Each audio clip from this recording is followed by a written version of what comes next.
In the spring of 1854, a man named Elias Howe sat in a Manhattan courtroom and watched the future walk through the door wearing a silk cravat and an expression of absolute indifference. Howe held a patent. It was 8 years old, barely enforced, and it described the fundamental mechanism by which two threads could interlock beneath a piece of fabric to form a stitch that would not unravel. The lock stitch. He had invented it in 1846, in a garret, half-starved, while his wife took in sewing by hand to keep them fed. And now, 8 years later, every sewing machine manufacturer in the United States was using his idea, and not one of them was paying him a cent. So Howe sued. He sued them all. But the man he wanted most, the man whose name was on the machines filling shop windows from Boston to Chicago, whose face appeared in newspaper advertisements beside the words, "Try it and you will buy it," whose company was selling more sewing machines than every other manufacturer in the country combined, was Isaac Merritt Singer. Singer was not an inventor. That fact matters. It is the hinge on which everything that follows will turn. The fortune, the empire, the 5 women, the 24 children, the flight across the Atlantic, and the century of litigation that would bury his name so thoroughly that today most people assume Singer is simply a word for a type of machine, the way aspirin is a word for a pill. They do not picture a man. They certainly do not picture this man, 6'4", 240 pounds, a former Shakespearean actor with a voice trained to fill a theatre and an appetite for self-invention so consuming that by the time he died, in 1875, he had lived under at least 4 names, in at least 5 households, in at least 3 countries, and had fathered so many children that several of them would not learn of the other's existence until they sat in the same room for the reading of his will. But we are getting ahead of ourselves. Before the women, before the aliases, before the custom-built carriage large enough to hold a bed and a toilet, before the $13 million fortune and the war over who deserved it. There is a machine shop in Boston, and a broken sewing machine on a workbench, and a man who looked at it and saw not a mechanical problem, but a theatrical opportunity. The year was 1850. Singer was 39 years old and had already failed at nearly everything. Born in Pittstown, New York in 1811, the 8th child of German immigrants, he had run away from home at 12, apprenticed to a machinist, abandoned the trade to become an actor, toured with a travelling troupe under the stage name Isaac Merritt, returned to machining when the audiences dried up, patented a rock drilling machine that attracted no buyers, and drifted into a Boston shop owned by a man named Orson Phelps. Phelps had a contract to manufacture a sewing machine designed by Lero and Blodgett. The machine was, by every account, miserable. It jammed. It snarled thread. It required the fabric to be draped over a curved plate and fed in a circle, which meant you could sew a seam roughly the length of your forearm before you had to stop, rearrange the cloth, and start again. Customers returned them faster than Phelps could fix them. Singer examined the machine. He did not see a device that needed repair. He saw a device that needed to be reimagined, not in its principle, which was Howe's lock stitch and was sound, but in its presentation to the human body. The needle was curved. He made it straight and mounted it vertically, driving it up and down like a piston. The fabric lay over a cylinder. He flattened the surface into a horizontal table so the seamstress could see her work and guide it with both hands. The feed was manual. He added a presser foot to hold the cloth against the table, and a toothed mechanism to advance it automatically. He worked, by his own account, for 11 days. 11 days. And at the end of those 11 days he had a machine that a person could sit down in front of, and within an hour learn to operate. He did not invent the sewing machine. He made the sewing machine usable. And then he did something no one in American manufacturing had ever done with this kind of deliberateness. He made it desirable. He patented the redesign in 1851. He partnered with a New York attorney named Edward Clark, a man whose temperament was in every respect the opposite of Singer's, cautious where Singer was reckless, discreet where Singer was flamboyant, and possessed of the single quality Singer lacked entirely, which was the ability to think about next year. Together they founded I. M. Singer and Company, and then Singer went to war, not against Howe, though that fight was coming, but against the assumption that no ordinary household would ever want or need a machine that cost $125. $125. Consider that figure. In 1853, the average American worker earned roughly $400 a year. A sewing machine cost nearly 4 months' wages. It was not a purchase, it was an act of faith. And Singer understood, the actor in him understood, that faith is not produced by specification sheets, it is produced by spectacle. He put demonstrators in shop windows, not behind counters, not in back rooms, in the windows, on the street, where a woman walking past with a basket of mending could stop and watch a young woman seated at a gleaming black and gold machine stitch an intricate piece of embroidery in the time it would take to sew a single buttonhole by hand. The demonstrators were chosen for their composure and their appearance. The machines were polished. The embroidery was complex. The message was not, "This device is mechanically superior." The message was, "This device will change what your hands can do." Singer had spent years on stages, performing Shakespeare for crowds who could barely read. He knew that you do not sell a product, you sell the life the product implies, and then came the stroke that broke the market open. Edward Clark, the quiet attorney, devised the hire purchase plan, the installment system, $5 down, the rest in monthly payments. A $125 machine, impossible for a working family, became a $3 a month commitment, and suddenly the machine was not a luxury. It was cheaper than hiring a seamstress. It was cheaper than buying ready-made clothes. It paid for itself. No American manufacturer had ever sold a consumer product on installment credit. Clark and Singer did not merely sell sewing machines. They invented a way of selling that would, within a generation, reshape the entire American economy. The automobile, the refrigerator, the washing machine, the television, every major consumer durable of the 20th century would be sold on the model that Edward Clark sketched out in a Manhattan office in the early 1850s to move Isaac Singer's machines. By the mid-1850s, I.M. Singer and Company was advertising nationally, another first. Newspaper advertisements, handbills, posters, travelling salesmen with demonstration kits. The company opened showrooms in cities across the United States, and then, with a confidence that bordered on recklessness, in Paris and Rio de Janeiro.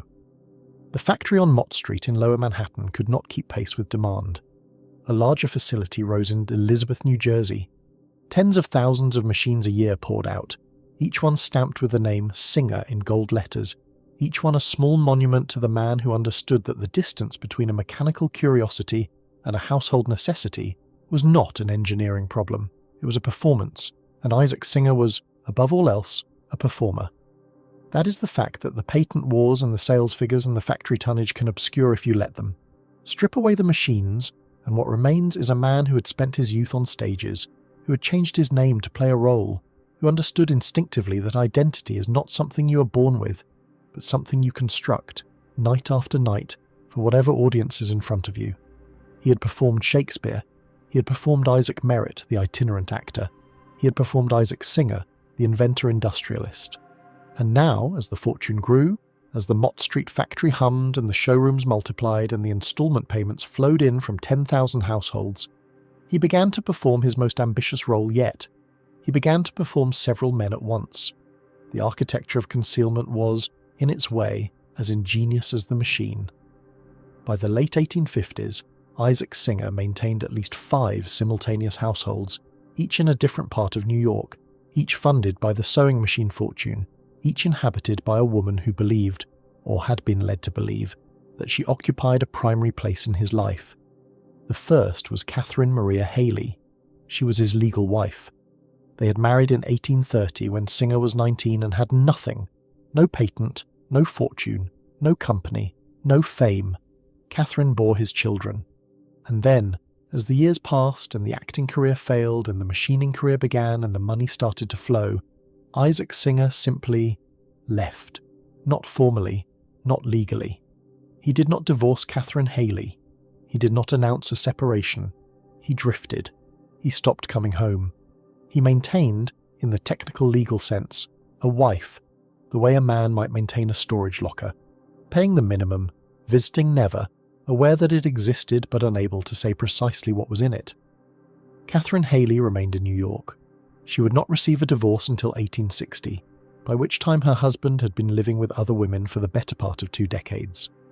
The second household was Mary Ann Sponsler. She was the most significant of Singer's companions, the woman who came closest to being his partner in the fullest sense of the word. They had been together since roughly 1836, when Singer was still touring as an actor. She had performed alongside him. They had travelled together under the name Mr. and Mrs. Merritt, one of Singer's stage aliases, repurposed now for domestic theatre. When the sewing machine fortune materialised, Mary Ann Sponsler moved into a mansion on Fifth Avenue. She raised their children. She entertained. She called herself Mrs. Singer.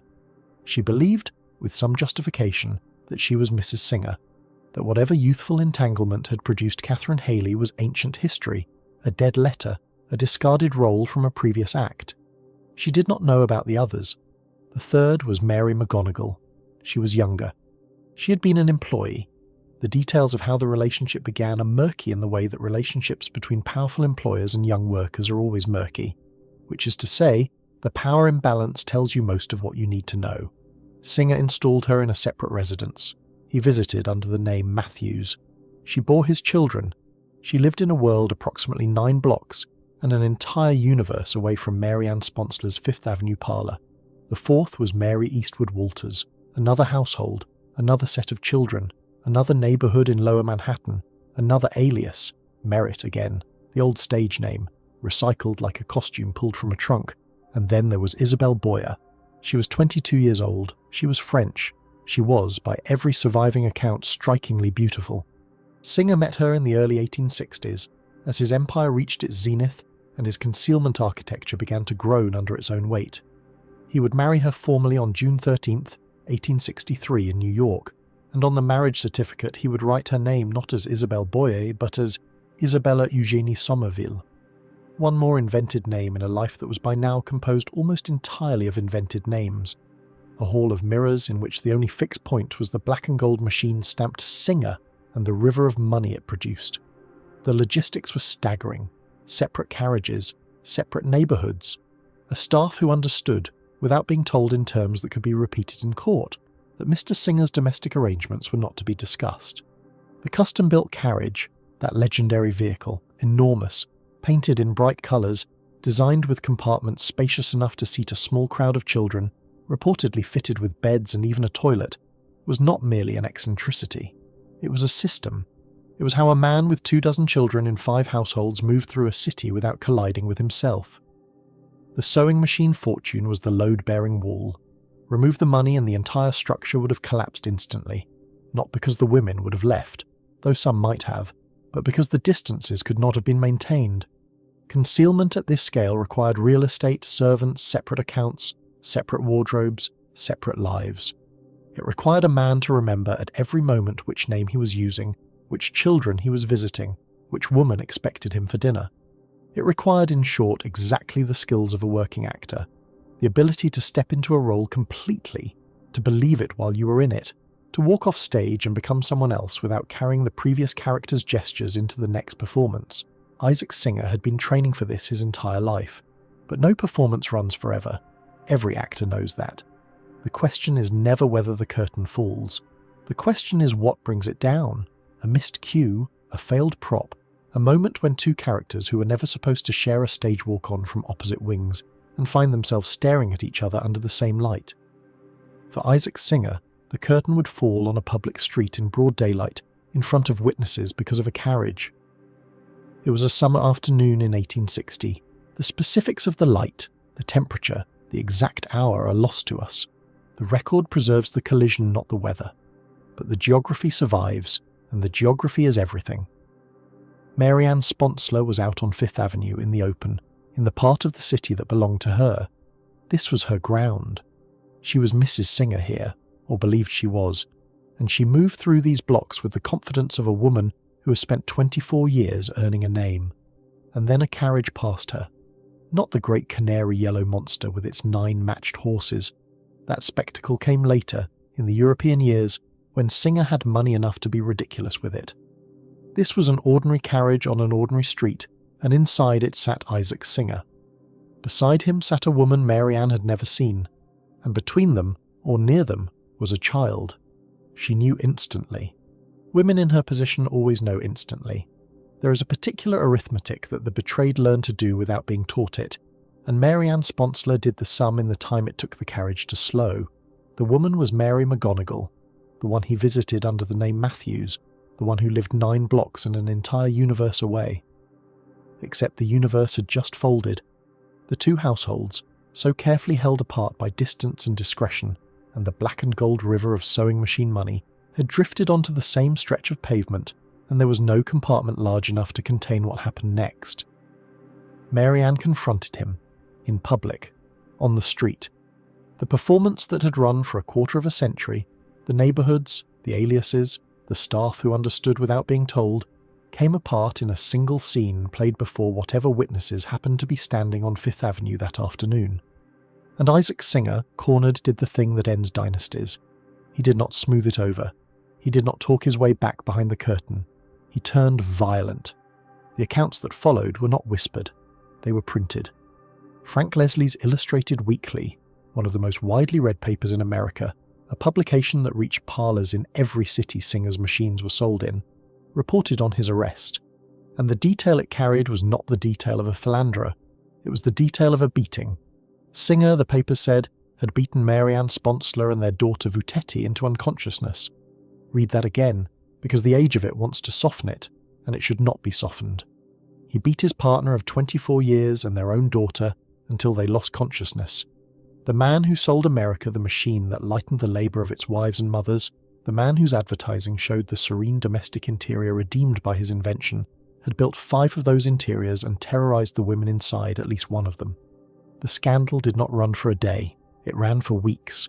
And here is what made 1860 the detonation and not merely an episode. The exposure was not partial. Once the papers had Mary Ann, they had the thread, and the thread led everywhere. At least 3 of the households learned of one another more or less at once. Sponsler on Fifth Avenue, McGonigal under the Matthews name, and the legal existence of Catherine Haley, the wife from 1830 whom nearly everyone had been permitted to forget. The women who had each believed herself, with some justification, to be the centre of Isaac Singer's private life, discovered simultaneously that they were columns in a ledger, interchangeable entries, a product line. The divorce from Catherine Haley was finalised in 1860 in the wreckage.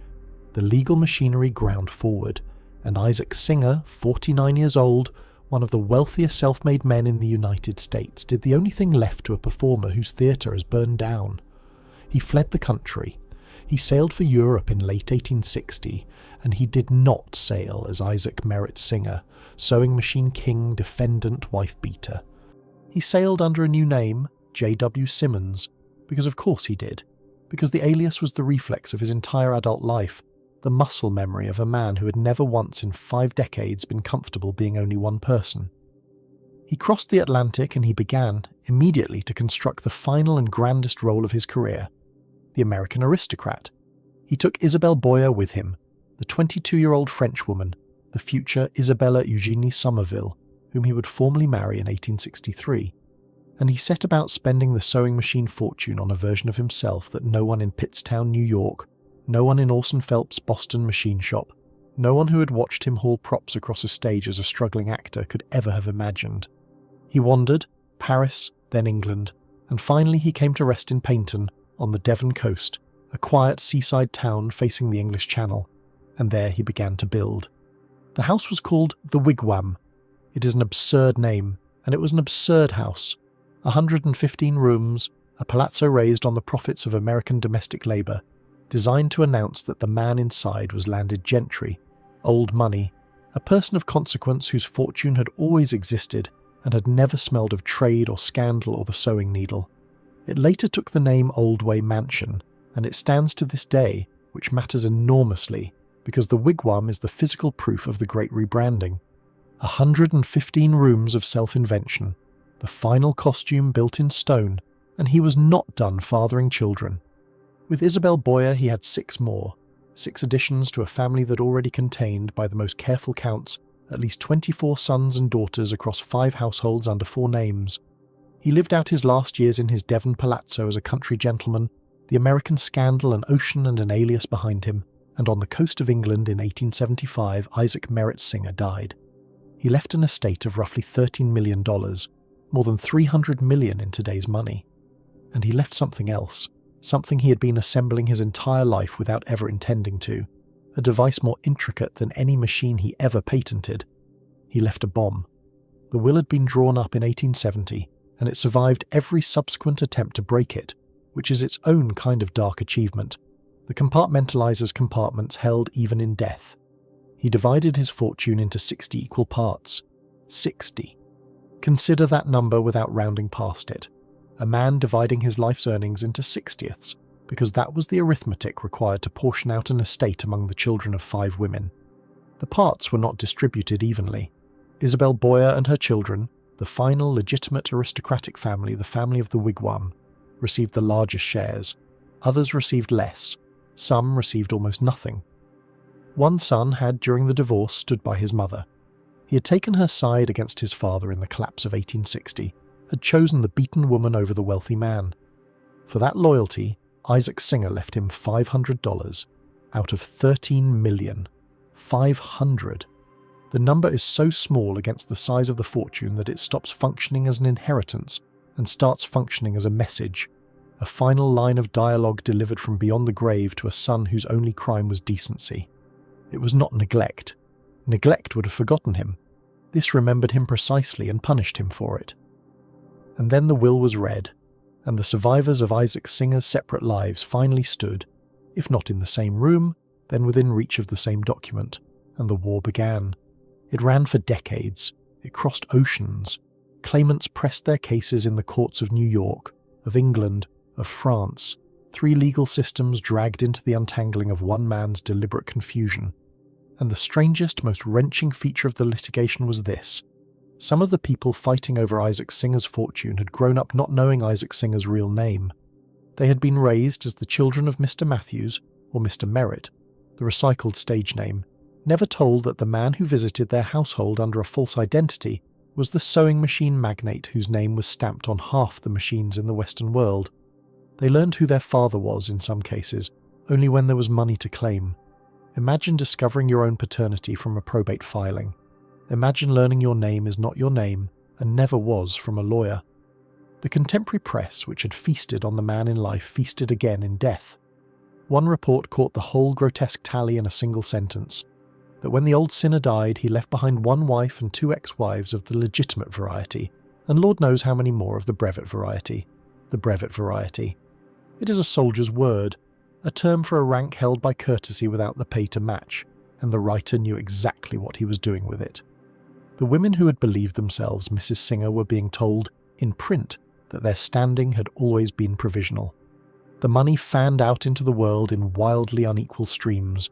On one bank of it stood the acknowledged heirs, the aristocratic branch, the children of Isabel Boyer and the wigwam. On the other stood claimants who died in poverty while their lawsuits crawled through the courts. Heirs of the compartmentalized families, litigating against half-siblings they had never met, spending what little they had to prove a relationship their father had spent his life denying. And the most vivid figure to emerge from the wealthy bank was Isabel's son, Paris Singer. He inherited a share of the contested fortune and did with it something his father could never have anticipated. He became a patron of art. Paris Singer funded the dance movement of Isadora Duncan, the barefoot revolutionary who broke the corset and the ballet slipper and reinvented what a body could do on a stage. The revolutionary dancer, dissolving the rigid forms of the 19th century, financed by the son of the man whose machine had helped manufacture 19th century respectability by the yard. Sewing machine money, wrung from the labour of anonymous women in cramped homes, transmuted into the freest movement the modern stage had ever seen, while in courtrooms across 2 continents, other children of the same man wore out their savings trying to be recognised as his at all. That is the closest thing this story has to a moral, and it refuses to sit still. The fortune did not reward loyalty, it punished it with a $500 insult. It did not distribute according to need. The neediest litigated in rags.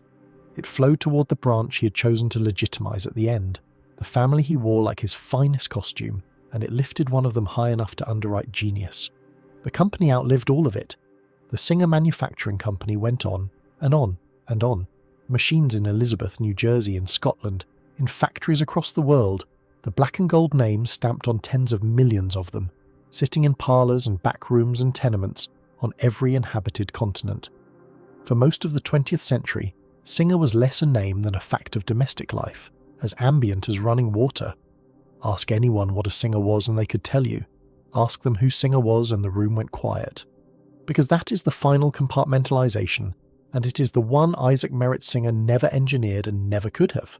The brand survived. The man dissolved.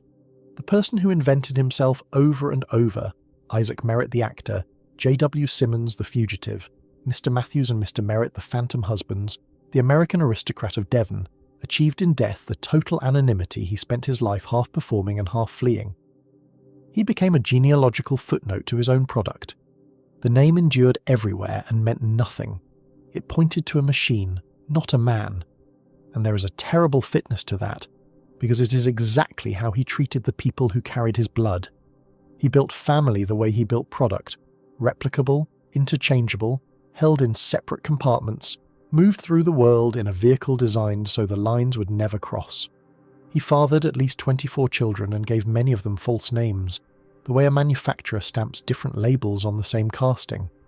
The machine that stitched together the domestic life of the 19th century, that put a redeemed and orderly home on every advertising card, was designed and sold and funded by a man who regarded family itself as a product line, endlessly extendable, ruthlessly organised, and, when a unit became inconvenient, quietly discontinued.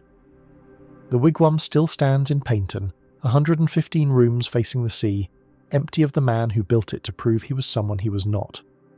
Somewhere in a Devon churchyard lies Isaac Merritt Singer, under one of the few names that was actually his, and in attics and museums and second-hand shops all over the earth, the machines are still there, heavy, black, gold-lettered, patient, the presser foot down, the needle poised, waiting to make the same clean, locked, invisible stitch, over and over and over, forever.